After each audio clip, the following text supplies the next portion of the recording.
The storm had been building for 3 days before Marin finally stopped running from it. Rain came down in cold, relentless sheets across the village of Ashfen, turning the packed earth roads to rivers of mud and bending the old oaks along the ridge until they groaned like something in pain. The market stalls were shuttered. The inn sign swung and cracked against its post. Every sensible person in Ashfen had pulled their shutters closed and lit their hearths, and, in any other season, Marin would have done the same.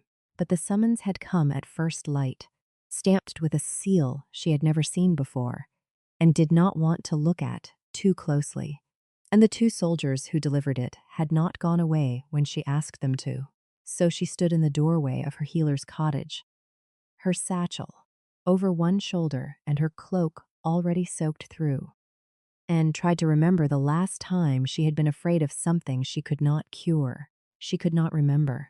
That was the problem. Alpha Kane of the Blackridge Pack does not request, the taller of the two soldiers had said, his voice flat as iron. He summons. Marin was 26 years old, an Omega without rank or territory of her own, a healer by training and necessity who had lived in Ashfen for 4 years without making a single enemy worth fearing. She was precisely the kind of person who should not appear on an Alpha King's summons list. She was also, she had come to understand in the past 4 years, precisely the kind of person who always ended up there anyway. She pulled the door shut behind her and followed the soldiers into the storm. The road to Blackridge Keep wound up through pine forest and exposed rock, climbing until the village disappeared below the cloud line, and there was nothing on either side of the path but gray air and wet stone. Marin kept her head down against the wind. The soldiers did not speak.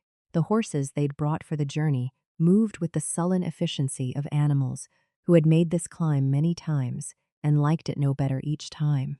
And Marin, seated behind the taller soldier, her hands gripping the back of his saddle rather than his waist, maintaining the distance that was always expected of Omegas in the presence of higher ranks, watched the trees thin and the rock faces grow steeper and tried to think about nothing except the contents of her satchel: dried willow bark, yarrow, 3 vials of extraction tincture she'd made herself from a recipe she'd memorized at 12, standing at her grandmother's elbow in a cottage, not unlike the one she'd just locked, clean linen, a bone-handled knife for debriding, 2 clay pots of salve whose smell she found comforting even when its uses were grim.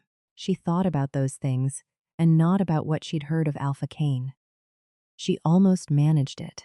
Almost. Everyone in the Northern Territories had heard of Alpha Kane of Blackridge. He was the kind of figure that accumulated rumors the way old wounds accumulate scar tissue. Thickly, and not always in the places you expected. He was massive, the stories said, larger even than most alphas. His wolf form was black as a coal seam, and had been seen at distances where wolves should not have been visible, which meant either that he was extraordinary or that people needed him to be. He had held Blackridge territory for 11 years, since he was 19. After his father died in a border dispute that was generally agreed to have been his father's fault. He had settled the dispute. He had fortified the borders. He had not taken a Luna. That last fact was the one people mentioned most, and with the most varied interpretations. Some said it was grief. Some said it was strategy. Some said it was because no Omega in the Northern Territories had been willing, which made Marin think those people had never met an ambitious Omega. Because ambitious Omegas were not usually short on willingness when a pack kingship was on the table. The truth, the version that had reached Marin in fragments, carried by traveling merchants and a physician from the eastern lowlands who'd passed through Ashfen 6 months ago, was something else entirely. Alpha Kane had a wound that would not heal, had not healed in 3 years. The physician from the eastern lowlands had been the 7th healer summoned to Blackridge in as many months, and he had come back pale and shaken, and the only thing he would say about it when pressed was that the wound was beyond his skill, beyond anyone's skill. and that the Alpha had not been unkind to him, which was somehow the most disturbing part of the account, a wound that no healer could close. Marin had spent 3 months thinking about that. She had not been summoned then. She had simply heard the story and found, against her better judgment, that she could not stop turning it over. What kind of wound persisted for 3 years in a fully mature alpha male? Alphas healed at rates that made ordinary medicine nearly irrelevant. A broken bone in hours, a deep laceration in days.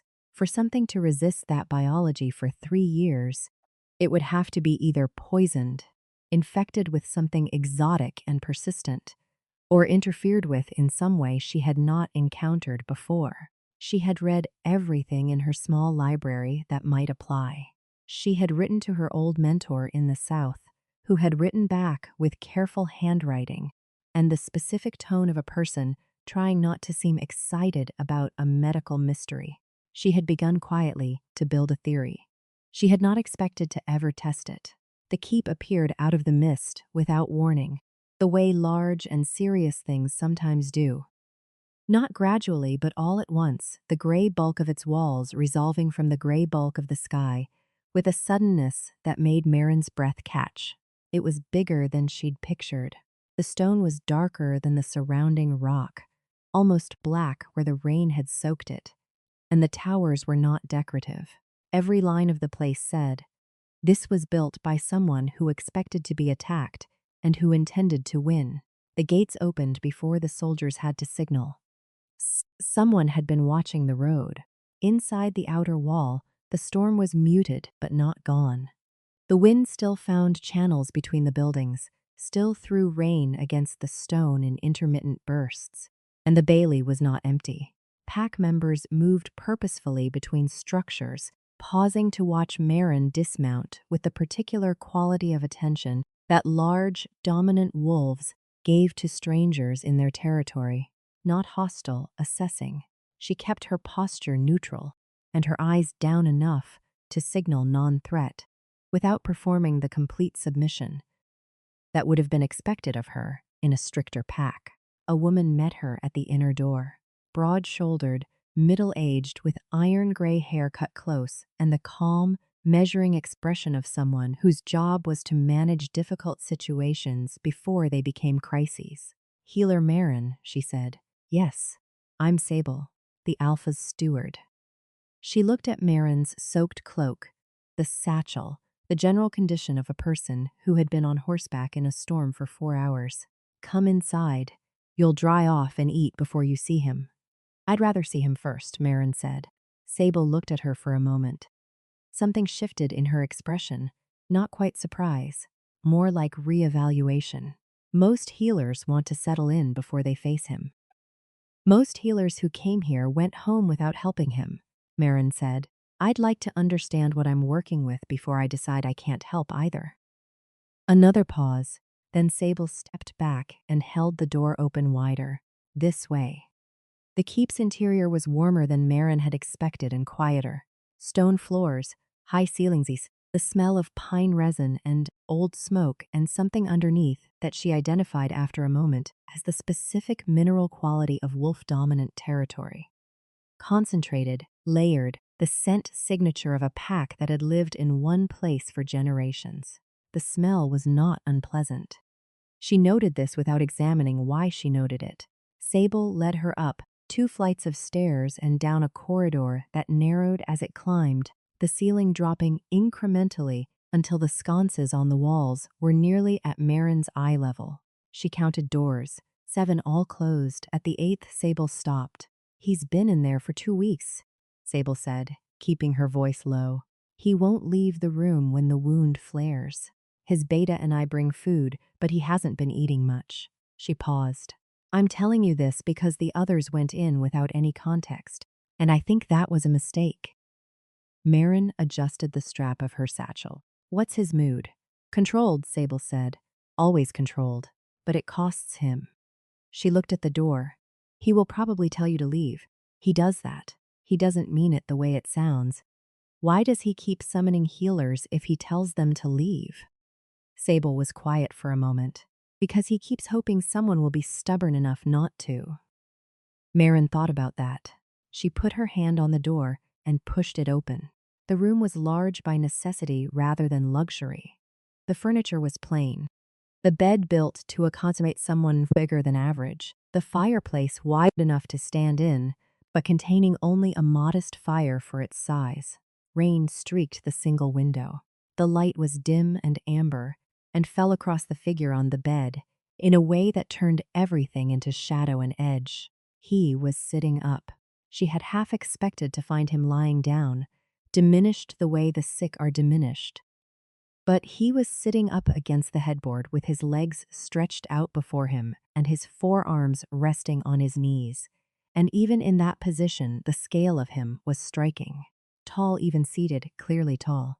Wide through the shoulders in a way that had nothing to do with vanity and everything to do with the particular architecture of dominant wolf males who had been fighting since before they were grown. His hair was dark, pushed back from his face with the impatient efficiency of someone who had given up on doing it properly.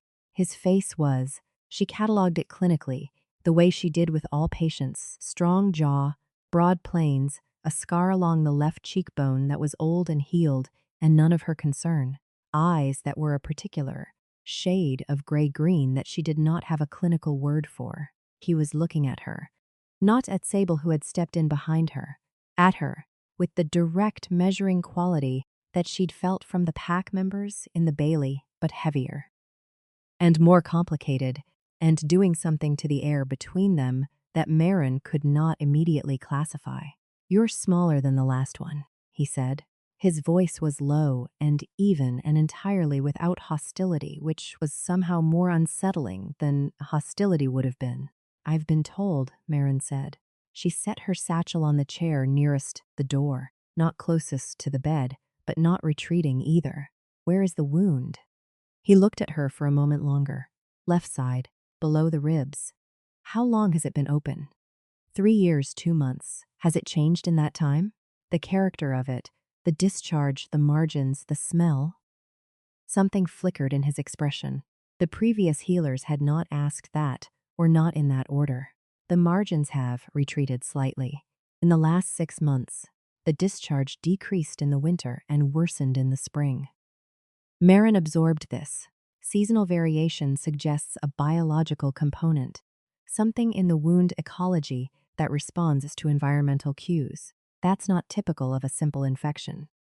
She reached into her satchel and withdrew the bone-handled knife, the clean linen, one of the extraction vials, and the salve.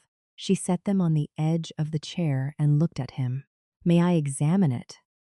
"You're not going to tell me you've heard it's beyond help and you don't want to waste my time?" "I might tell you that after I've seen it," Marin said. Not before. He studied her. Then, without further preamble, he reached for the hem of his shirt and pulled it over his head. And Marin, who had been a healer since she was 18 and had therefore seen an extensive catalog of wounds in various configurations, had to concentrate very deliberately on maintaining her professional expression. Not because of the wound, because the man attached to the wound was, in the way of certain dominant alphas in their prime, built in a manner that made clinical detachment feel like more work than it usually was. She crossed the room. She looked at the wound. Her professional expression held. Her professional assessment shifted immediately from routine to intent. The wound was on his left side, 4 inches below the last rib, perhaps 2 inches in diameter. It was not actively bleeding. The margins, the edges of skin where the wound refused to close, were slightly reddened but not massively inflamed, not showing the angry spreading heat of deep infection. The discharge was minimal today, a faint seepage that had been blotted with a cloth recently changed. But the wound itself was wrong, in a specific structural way that she recognized because she had read about it 3 months ago and discussed it with her mentor in writing and spent considerable time thinking about. It was not failing to heal. It was being prevented from healing. There was something in the wound that her eyes couldn't see and her nose could barely detect, but that her training told her was there. A faint, bitter undertone beneath the expected smells of old injury. Something was introduced to this wound, she said quietly. At the beginning, before it became chronic, he was very still. What do you mean, introduced? I mean, this was not a natural wound. She straightened but did not step back. Someone, perhaps the person who made it, or perhaps someone afterward, treated it with something that prevents your biology from completing the repair. Your wolf is trying. You can see it in the margins, the way it keeps almost closing, but something is blocking the final stage. The silence in the room was absolute except for the rain. That is the first time, he said, and his voice had changed in a way she could not fully name. Become very quiet, become something that was not quite controlled anymore around the edges, that anyone has said that to me. Marin looked at him. Did you know? I suspected. I had no proof, and no one to believe me who had the skill to do anything about it. I believe you, Marin said, and I think I can do something about it. She paused. I need to come back tomorrow. I need to prepare specific compounds tonight that I didn't bring because I didn't know what I was dealing with, if you'll permit that. He looked at her for a long moment. Something in his expression was doing the thing again. The complicated thing she had no clinical word for. You'll stay, he said. Not a question, almost wondering. Unless you tell me to leave, Marin said. Your steward mentioned you do that. I do, he said. He held her gaze. I won't this time.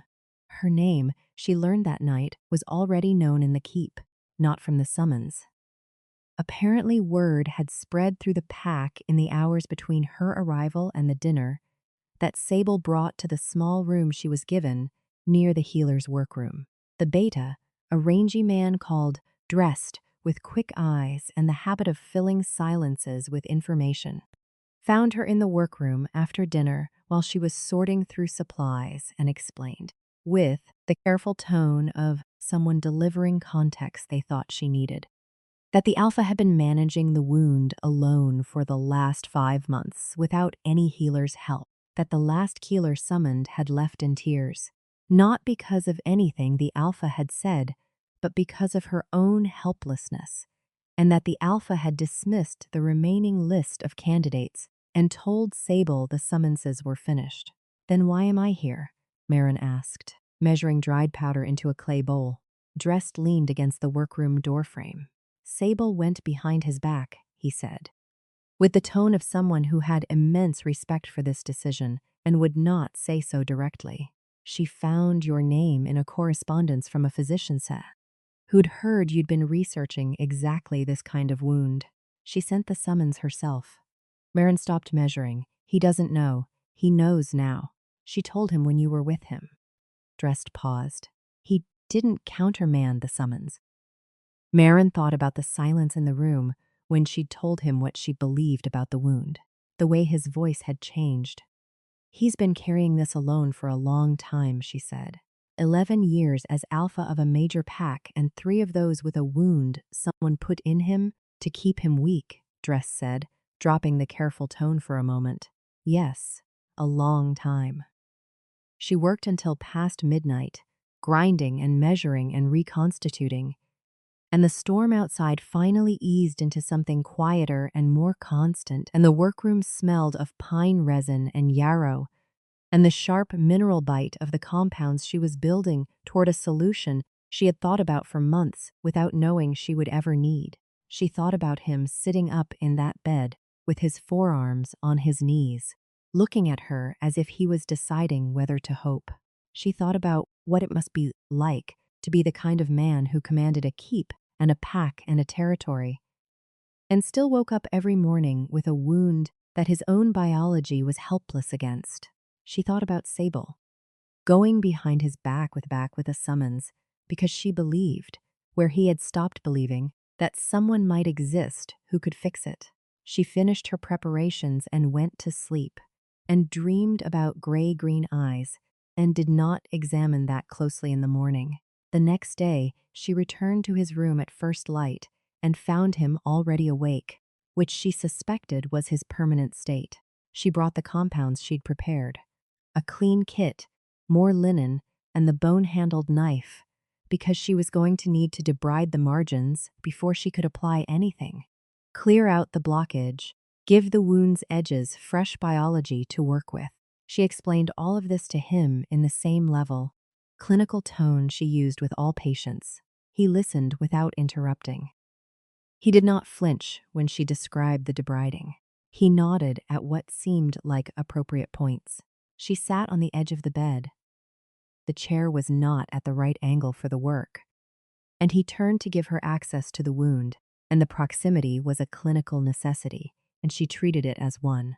She was very good at treating things as clinical necessities.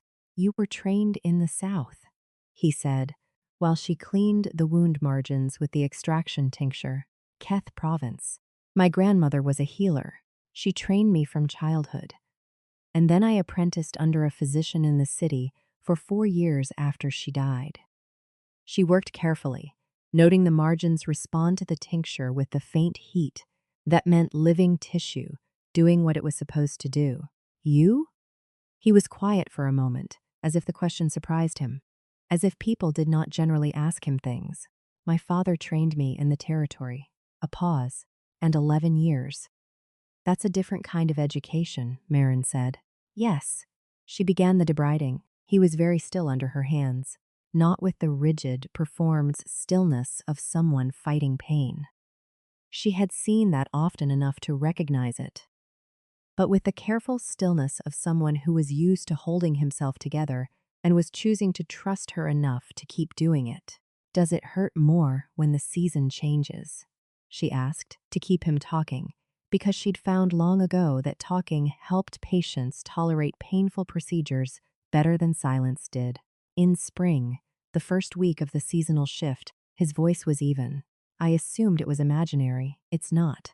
If I'm right about what was used on this wound, the compound would have been designed to interact with your wolf's seasonal healing cycle. Alphas of your age and rank have a physiological acceleration in the spring. Your biology prepares for potential rut, increases regenerative resources. Whatever is blocking, the wound would have been designed to intercept that, to turn your own healing system against the closure process. Elegant, he said, very quietly, and the word came out with an edge of something old and cold underneath it. That was not anger exactly, but was the thing anger comes from. Yes, Marin said. Whoever did this understood wolf biology. This wasn't improvised. She finished the debriding, blotted the margins clean, and began applying the first compound. I need you to tell me about the initial wound, how it happened, what was done to it in the first hours. He told her. She listened and worked, and what he described. A border ambush 3 years ago. A blade that had been coated with something. The wound that had not closed even after 2 days, when by rights it should have been a scar. Confirmed what she'd already believed. The more he described, the more her theory cohered into certainty. When he finished, she was applying the second compound, the counteragent she'd prepared at midnight. And her hands were steady because she needed them to be. I'm going to need to do this every day for 2 weeks, she said. Possibly 3. The compound needs to be applied consistently to break down what was introduced. Your biology will do the rest, once the interference is cleared. She looked up at him. This is going to work. He held her gaze. That thing in the air between them, the one she had been cataloging since she walked in the door yesterday, was there again and more present than it had been. You sound certain. I am certain, she said. This is what I've been studying for months. I didn't know why until now. Something crossed his face. The controlled expression shifted, and beneath it was something that looked like a man who had been waiting for a very long time for something to go right, and was not yet willing to let himself believe it had. Why did you study it? He asked. If you didn't know, you'd be summoned. Marin considered the clinical answer, the professional answer, the deflecting answer. She set down the cloth and looked at him squarely. Because a wound that resists an alpha's healing biology is theoretically impossible, and theoretically impossible things deserve explanation. Because the physician who told me about it looked frightened, and things that frighten experienced physicians interest me. She paused. And because whoever did this to you was wrong, that tends to make me want to fix it. He looked at her for a moment that went on longer than was strictly necessary. Marin, he said, just her name, like he was learning the shape of it. Yes, she said, not as an answer to anything, and went back to work. 2 weeks passed. They passed in a rhythm she had not anticipated becoming comfortable with, and that became comfortable anyway. Morning sessions in his room. 2 hours, sometimes 3, applying the compounds in stages, monitoring the wound's response, adjusting the formulation as she learned more about the specific nature of what had been introduced. He was always awake when she arrived. He always asked one question that was about something other than the wound, and she always answered it, and asked one back, and he always answered that. In the second week, she began eating dinner with him rather than in her room. This happened naturally. Sable brought trays to his room at the end of Marin's sessions, and the first time it happened, Marin was still making notes and looked up to find a second place set at the table near the window, and the alpha watching her with a particular careful expression of a man who has done something hopeful and is prepared to be told it was wrong. She sat down and ate, and they talked, and it was the easiest conversation she could remember having in years, and she told herself it was, because patients often became easier to talk to as they improved, and this was partially true. The wound was changing. She could see it every morning in the margins. Faint, then slightly, less faint. The beginning of the natural closure her compounds were allowing his biology to attempt. By the end of the first week, the redness had decreased. By the middle of the second week, the wound had contracted, slowly, in the way of things that had been held still for a very long time and were now cautiously being allowed to move. He told her, over dinner on the 9th night, that he had left his room that afternoon for the first time in 2 weeks. He had walked the inner wall of the keep and checked on the horses and spoken to Drest about a border matter that had been waiting for his attention. He said this without drama, in the same even tone he used for most things. Marin looked at him across the table and understood that it was the most significant thing he had said to her yet. How did it feel? She asked. He was quiet for a moment, looking out at the window where the night had settled in completely and the storm had been replaced by clear, cold, and stars. Like I was allowed to, he said. Marin thought about that for a long time after she went to her room. She thought about it in the context of things she had been trying not to think about, which included the quality of his attention during their sessions.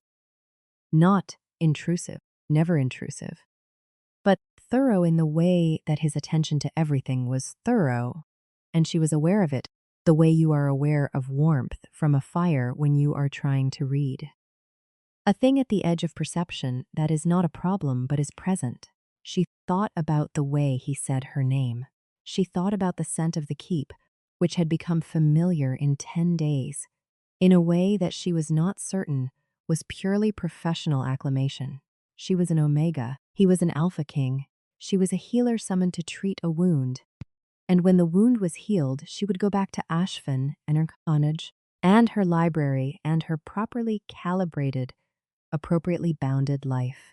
She had built that life with care, and it suited her, and she was not going to dismantle it by developing feelings for a patient who also happened to be the most powerful man in the Northern Territories and who had a wolf that watched her with gray-green eyes and an expression she could not catalog because she had refused, professionally and correctly, to try. She told herself all of that. She told herself it several times, with the clarity and conviction of someone who knows they are right and suspects it may not matter.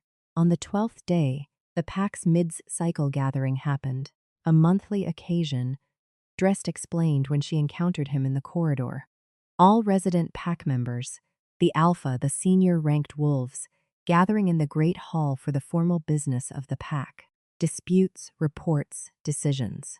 Attendance was expected of everyone including guests in residence. Maren had not anticipated this, had not brought anything more formal than her second-best working dress, and stood in the great hall's doorway, feeling the eyes of 200 wolves orient toward her, with the collective attention of a pack assessing an unfamiliar presence on their territory. She held herself straight and kept her eyes at the appropriate respectful angle and found a place near the outer wall. Cain. She had been thinking of him as Cain in her private thoughts since the 6th day, though she was careful to use full title in speech.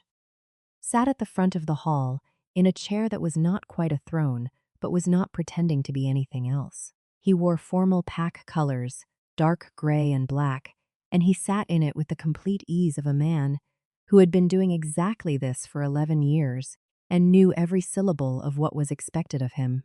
He looked like what he was, an alpha king in full function, managing his pack with a steadiness that made the 200 wolves in the room visibly settle the way a sea settles when the wind drops. He was also from across the room, looking at her.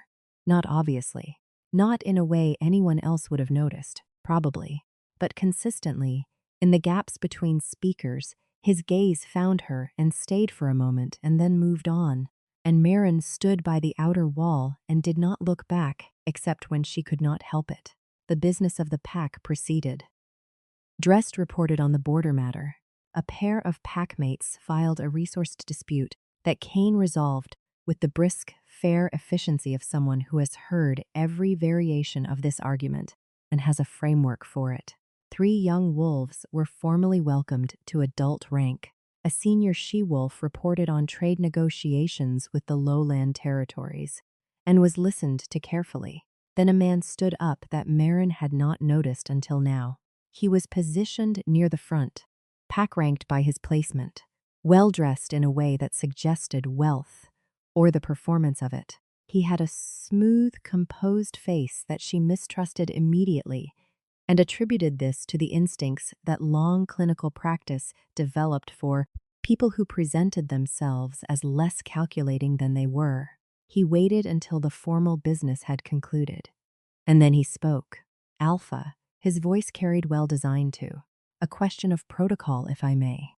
Cain's expression did not change. Proceed. The pack has noted the presence of an unmated Omega healer in extended residence. The man's tone was perfectly calibrated, respectful on the surface with something sharp underneath. 3 weeks is beyond the ordinary duration of a healer's consultation. I raise the question not as a challenge to our alpha's judgment. The pause made clear that it was exactly that, but as a matter of pack propriety. An unmated Omega in extended and private contact with an unmated alpha, without formal sponsorship or chaperone, is irregular.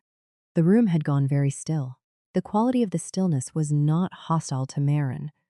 Most of the faces she could see were carefully neutral or, around the edges, uncomfortable on her behalf. But it was the stillness of a pack waiting to see how their alpha handled a thing that had been set in front of him deliberately and publicly to be handled. Maren stood very straight and kept her face neutral, and felt the exact shape of the trap she had just been introduced to. If Cain downplayed their interactions to answer the implied impropriety, he diminished her work, and by extension her status here. If he defended her in a way that acknowledged personal feeling, he opened himself to the accusation of irrational attachment to a low-ranked outsider. The man who had spoken knew this. He had constructed it to have no clean exit. Healer Maren, Cain said. She looked at him. The room looked at her looking at him. Come here, please, he said. She walked across the hall. The crowd parted without being asked.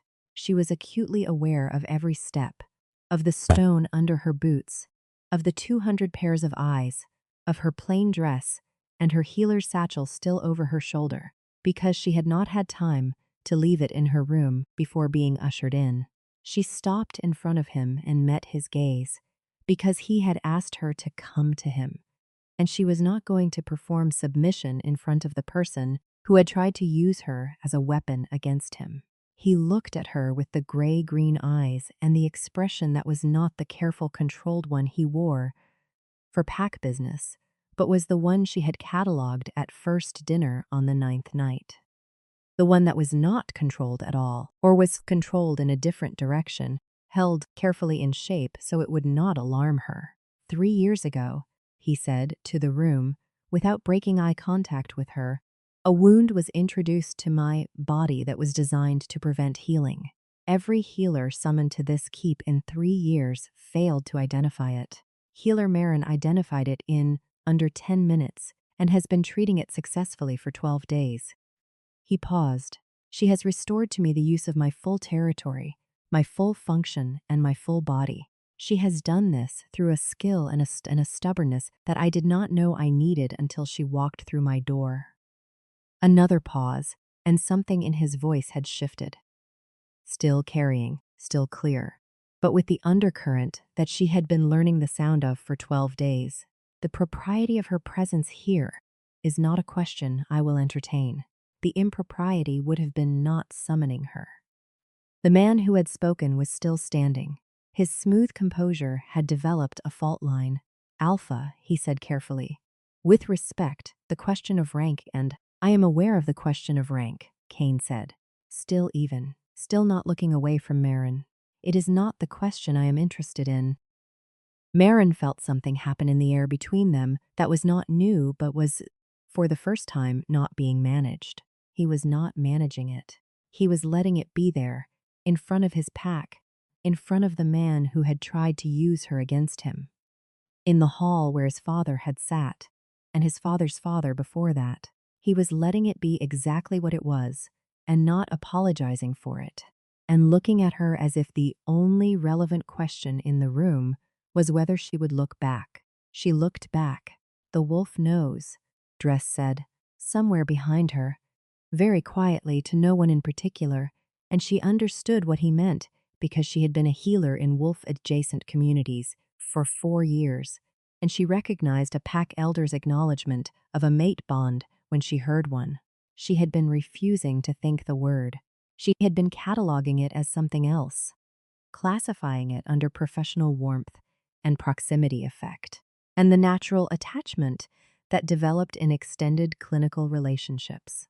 She had done this very thoroughly and for 12 days, and it had worked adequately until right now, standing in front of him in the great hall with 200 wolves watching and his eyes on her face, with an expression that made the clinical apparatus she'd built around herself feel exactly as thin as it was.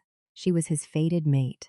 The knowledge arrived not as a revelation, more as an acknowledgement of something that had been standing outside the door the whole time. Patient, waiting for her to stop insisting it was something else and open the door. She was an Omega healer from a small village who repaired things for a living and had no rank and no territory, and a library of 14 books and a grandmother's recipe for salve that smelled like pine and yarrow.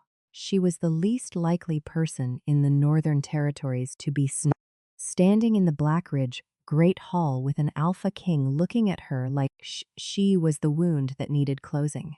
Kane, she said, not the title, his name, because they had been having dinner together for 6 days. And she was not going to be formal about this. Yes, he said.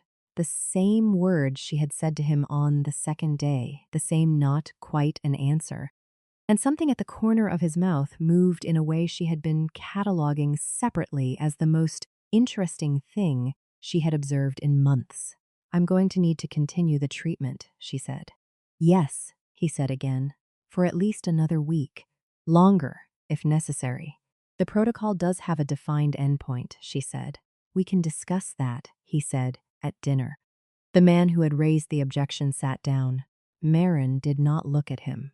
Around the hall, the quality of the pack's attention shifted from the held breath vigilance of wolves waiting for conflict to something warmer and more complex. The resonance of a pack recognizing that their alpha had just done something significant, something that would be discussed for a long time, something that was not, in the end, irregular at all. Sable, somewhere near the back, was not even pretending to look elsewhere. The gathering concluded and the hall began to empty, and Marin was standing in the space where she had stopped and thinking that she should say something competent and professional when his hand came up and touched her face. Just her jaw, just his thumb along the line of it, the lightest possible contact, the touch of a man who had been holding himself very carefully at a precise distance for 12 days and had made a decision about that. She turned into it. She could not help it. She turned into his hand the way a person turns toward warmth, and he made a sound very low in his chest that she had only heard alphas make in very specific circumstances, and that her body answered before she could construct a response. "You knew," he said, not accusing. "When? The 9th day," she said. "At dinner, the first day," he said, "when you walked in without apologizing for the door." She laughed, and it surprised her. The sound of it, real and involuntary in the stone hall. He looked at it happening on her face as if it was something he wanted to keep. "I did not think," she said, "that you were the kind of patient who needed apology for the door." "You were right," he said. "You were right about all of it." She thought about the months she'd spent building a theory about a wound she had no reason to think she'd ever treat. She thought about arriving in a storm and refusing to dry off first. She thought about 12 days of close work and careful distance and dinners by the window, where the night had settled in, and they had talked with the ease of people who had been talking to each other for a long time and only just started. "There's a technical term," she said, "for a wound that was blocking something healthy from completing. The thing doing the blocking was the problem. The wound itself was trying to heal the whole time. It just needed someone to remove the interference." He understood what she was saying. His hand moved from her jaw to the back of her neck, the lightest possible weight there, not restraining, grounding. "Maren," he said, with the quality he had been putting into her name since the second day. The quality of a man learning the shape of something and deciding is exactly what he wanted.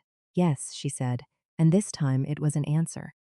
The days that followed were not simple. Simple was not the operating condition of Blackridge Pack, or its alpha, or the healer who had set up permanent operation in Sheath's room down the corridor from the Great Hall and begun receiving pack members who needed her skill. Which, it turned out, were many, because the pack had been managing without a resident healer for 3 years, and the accumulated minor crises of a large wolf community were considerable. She did not intend to take on this volume of work. She simply could not, on clinical or moral grounds, decline a wolf in pain when she had the means to help them. And word spread the way word does in a pack. And by the end of the first week, she had seen 43 patients and was running low on 3 compounds, and had sent Sable to the market in the village below with a list. The man who had stood up at the gathering. His name was Varric, she learned, a senior-ranked wolf with territorial ambitions and a family claim he was hoping to leverage into an alliance marriage with a southern sack. Did not approach her again. He watched her, sometimes, with the composed face that was slightly less composed than it had been before the gathering. And she acknowledged his watching with the polite, even professionalism she applied to difficult patients, which she suspected annoyed him, and had no remedy for this.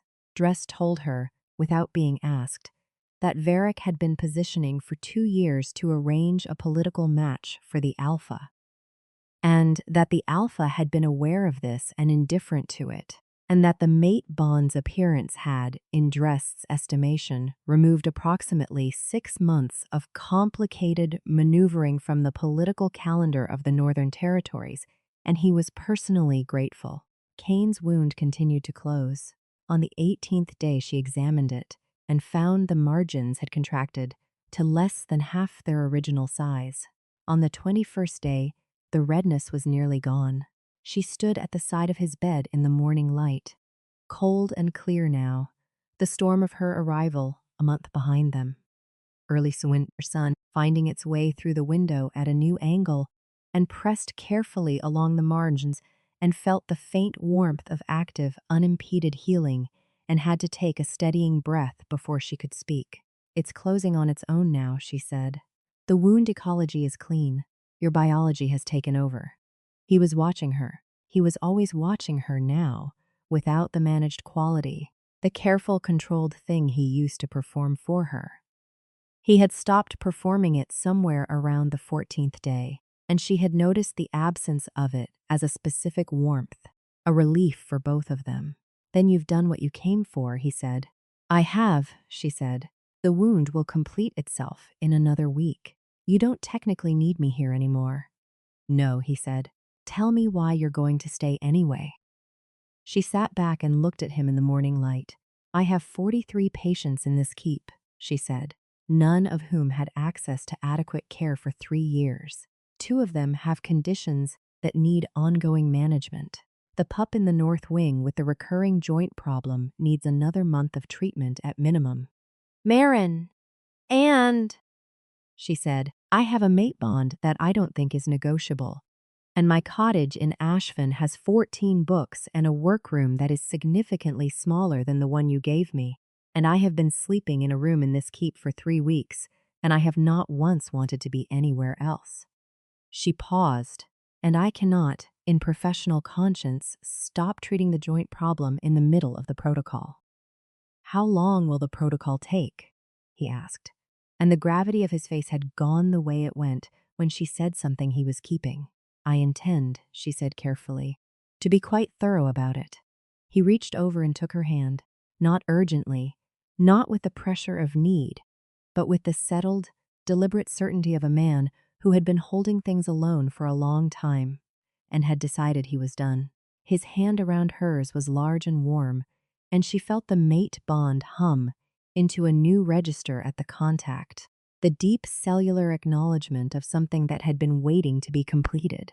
There's a ceremony, he said, for the Luna bond. I would do it properly if you'll allow that. I know the ceremony, she said. My grandmother attended one. Once she described it. Will you? He asked, just that.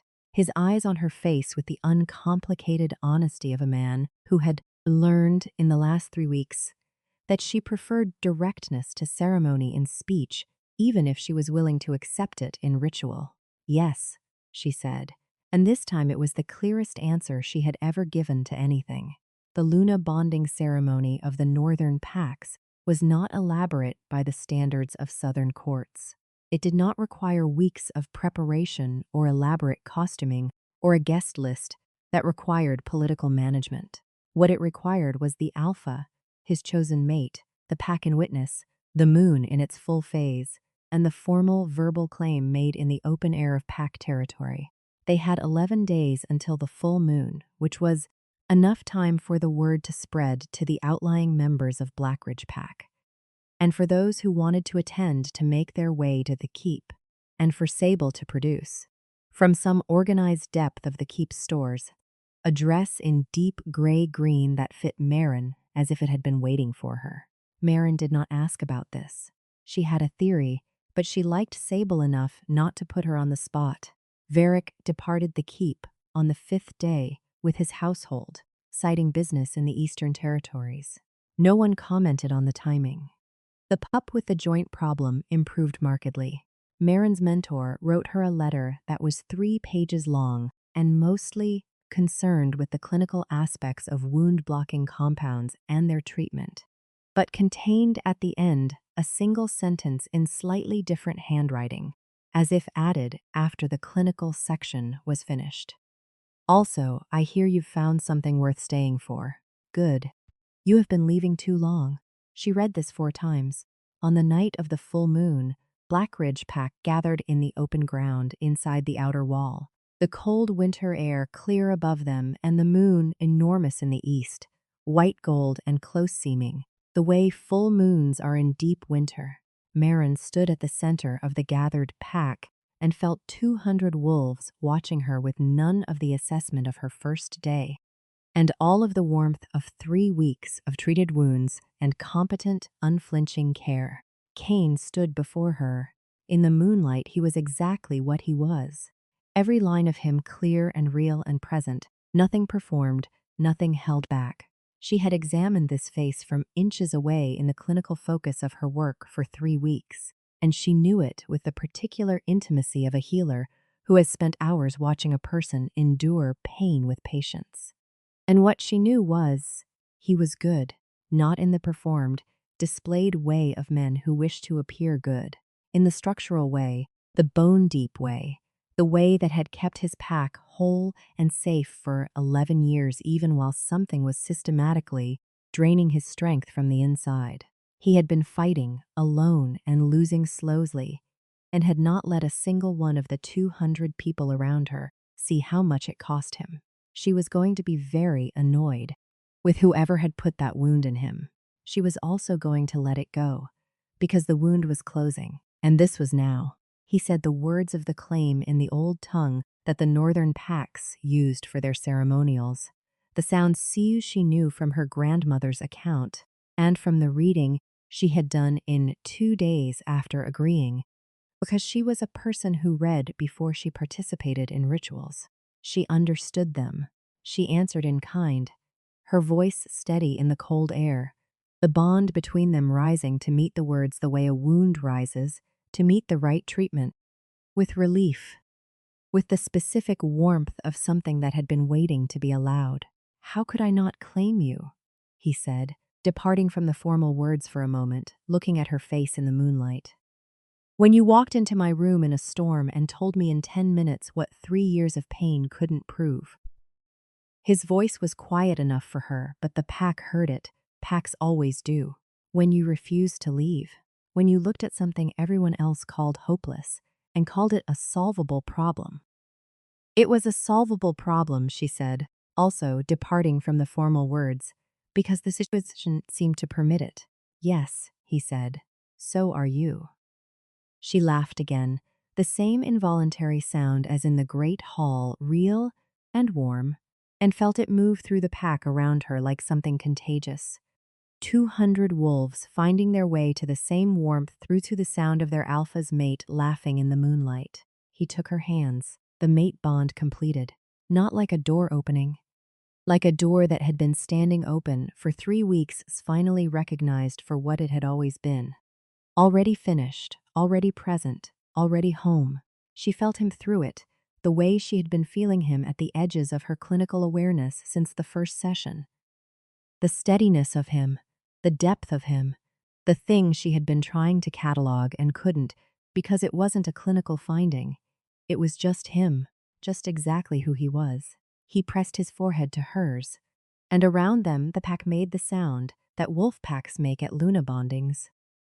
A low, collective resonance, felt as much as heard, the specific vibration of a community recognizing that something has been made complete. Sable, in the front of the gathered pack, had the expression of a person who had arranged something and was allowing herself a private moment of being correct. Dressed beside her looked like a man who had subtracted 6 months from a political calendar and was quietly pleased about it. Marin thought about walking into a storm she had not chosen, following 2 soldiers up a mountain in the rain, sitting on the edge of a bed with her instruments in her hands, and looking at a wound that everyone else had called impossible, and finding it exactly as solvable as she had always thought it was. She thought about the word her grandmother had used in the account of the Luna bonding she'd attended, for what it looked like when the bond completed. She had always thought it was sentiment. Her grandmother had been a precise woman who did not usually allow herself the extravagance of poetic description. She understood it now. Her grandmother had been reporting accurately, the way healers do. What it looked like when the bond completed was exactly right. She and Kane walked back through the keep's great doors with their hands joined and the cold, clear night behind them and the pack at their backs. And the fire in the hearth was already lit, and the keep smelled of pine resin and old stone and the 2 of them. And all the days they had been building toward this, without knowing that was what they were doing. He closed the door and she turned to look at him in the firelight, and she thought, a wound that no one could close, and a healer who refused to stop, and a bond that had been waiting with the patience of something that already knew how it ended. She had been the interference after all, not in the wound, but in his solitude. She had walked in, and refused to classify herself out of the room. And that had been, in the end, the only treatment that mattered. He was watching her with the gray-green eyes and the expression that was not catalogued, and never would be, and did not need to be, because it was hers, and she knew it by name now. And its name was simply this. The way a man looks at the person who fixed what everyone else said couldn't be fixed and stayed and became the reason the wound was worth having. She crossed the room. She did not keep the clinical distance. She let the bond be exactly what it had been since the first morning. Exactly what it had always wanted to be. Warm and present and stubbornly, completely whole. Outside, the winter night was clear and cold and full of fustas, and the pack settled into the quiet of a community that had been given back its alpha. All of him healthy and present and no longer fighting alone, and, somewhere in the village of Ashfin, a small cottage with 14 books and a too small workroom sat empty and unlocked, waiting for no one, content to be left.